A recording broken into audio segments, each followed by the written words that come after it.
허락을 받지 않은 상태에서 그렇게 입을 놀리면 제가 어마어마하게 혼나죠. 이분은 좀 심각한 상태. 뇌졸중이나 어떤 사건 사고가 나서 머리를 크게 다쳐서 가실 상황. 신령님한테 여쭤봐도 입을 다무시면 드릴 말씀이 없잖아요.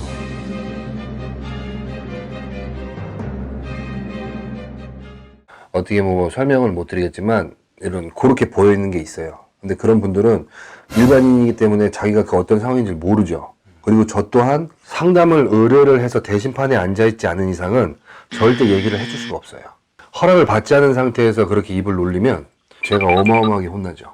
신령님한테. 그래서 보여도 그냥 이렇게. 그래서 잘 안 나가게 되고, 상가집 같은 경우도 10년이 넘지 않으면 될 수 있는 대로는 안 가려고 하죠. 일반 사람으로서의 그런 예의는 못 갖추지만 제가 업이 있다 보니까 그런 게 있어요. 그러니까 이 사주팔자로 봤을 때도 이제 명리로 풀면 네. 연월 일시 네, 이렇게 이렇게 무슨 궁이 이렇게 막 들어와 있다고 하더라고요. 얘기를 들어보면 뭐 시에 뭐 월에 아니면 연에 아니면 이제 궁을 보는데 달로 봐서 달 하나만 놓고도 4개가 나올 때가 있고 뭐 3개가 나올 때가 있대요. 여기에서의 2개 이상의 뭐가 들어와 있으면 또 단명이고 뭐 시에도 그렇고 근데 시에도 2개 뭐 월에도 2개 연에도 2개가 들어와 있으면 이게 뭐 6개가 들어와 있으면 이분은 심각한 상태. 뭐 이렇게 해석한다고 하더라고요.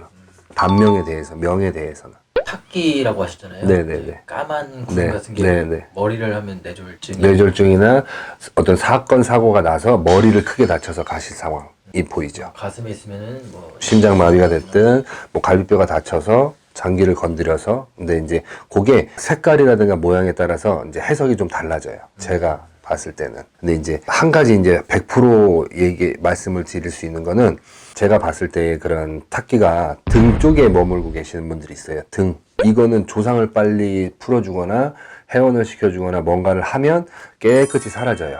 근데 앞에 좌우에 앞에 머물면 이거는 조상의 문제가 아니고 다른 뭔가가 있어요. 그렇기 때문에 그것도 해결할 수 있는 방법은 있어요. 힘이 들지만.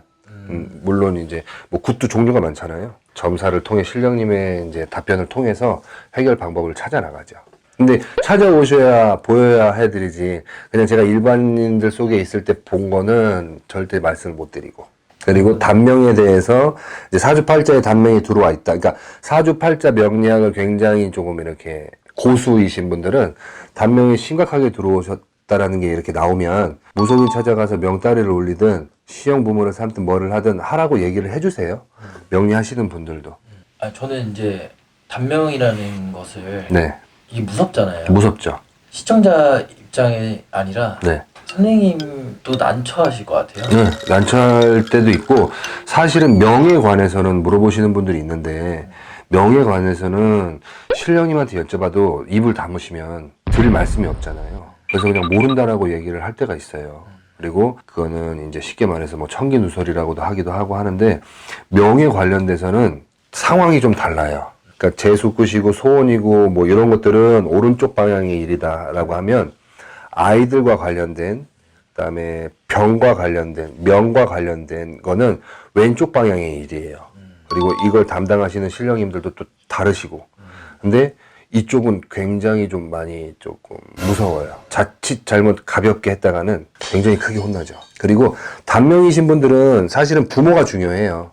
부모님이 사주를 보시든 신점을 보시든 해서 단명인지 아닌지를 빨리 파악하신 후에 아이들이 어렸을 때부터 부모의 정성으로 명다리를 올리든 칠성의 정성을 올리든 삼신의 정성을 올리든 빌어가든 촛불 발언을 하든 이런 것들을 길게 오래 묵으면 묵을수록 명은 굉장히 좋아지고 길어지고 막아가는 일이 되니까 부모가 굉장히 중요하죠. 사실은.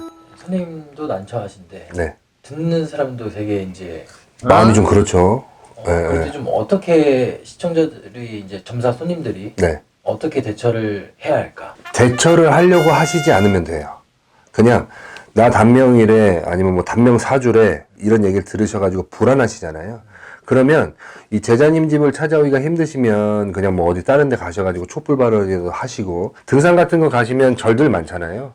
거기 가서 인사라도 한번 하시고, 그 다음에 건강 관리, 식단 관리, 운동 관리, 그 다음에 뭐 차나 이런 것들 탈 때 항상 뭐 안전벨트 이런 것들, 그러니까 일상생활 속에서의 안전사고부터 본인이 잘 지키시면 돼요. 가볍게 생각하시면 안 돼요. 아무것도 아니라고 생각하시면 안 되고, 그런 것들 다 나의 단명에 대한 방어막을 치는데 굉장히 중요한 역할들을 하니까 그렇게 하시면서 지내시면 돼요. 가장 중요한 거는 빠르고 중요하고 강한 거는 저희를 찾아오시는 게 좋지만, 일반인이 그냥 일상생활 속에서 하시려고 하면 지금 말씀드린 방법대로만 하셔도 어느 정도의 방어망은 굉장히 많이 치실 수가 있죠. 선생님 항상 돈 안 들이고 하는 꿀팁을. 그러게요. 이거 문제네. 나한테 찾아와야 되는데.